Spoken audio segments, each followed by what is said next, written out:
balamay, boklatıp gittin balamay. Çorağımdan ayrıldım, ayçı gittim ben ayrıldım. 28. sençavurda alıp gitken.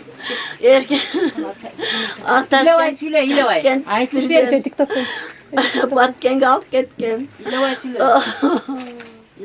22'sinde Pirsiyagaga barıp gelgem Jakşın ele. Barıp Pirsiyagada 5 saat canımda yürüp Pirsiyagasını tapşırıp Jakşın ele görüp gelgemin. Odan keyin mına 3 gün burun zvona kılıp apa beni bölüp atat degen. Oşa hoyça söyleşmedim. Böyle 1-2 günde dep söylediğin. Telefona kıska.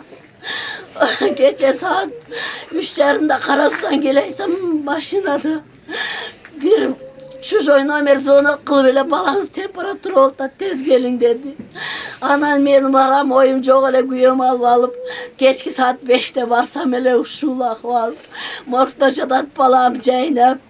Olur bari söyleşi varışkanım beni tosup çıkıştı. Aslımdan, çastın astından. Balam o banisada morgda geldi. Çastın astından çıkışı 3 ay alım elime kılıp morgga aparıp görsün beni betini ile görsetti kalganın işte kesin görsetken çok.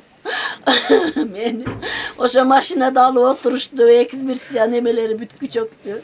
Murdu kanap kustu, kan kustu ile dedi odan başka işte kayıt çıkan çok mağa. Ben çınlıktı izleyeyim. Bana çınlıktı. Daha pergile mıyzam çekindi. Uşuntu bile var, ateneler sızda oturuyor eve. Kandayı armiyaga jönötüp Jakşı niyet veren uşuntu ap kesek biz kandayı olavuz ateneler. Uşuntu sızda yürüyoruz bir. Çınlık var mı Kırgızistan'da? O çok 450 balanın içinden bir benim balam.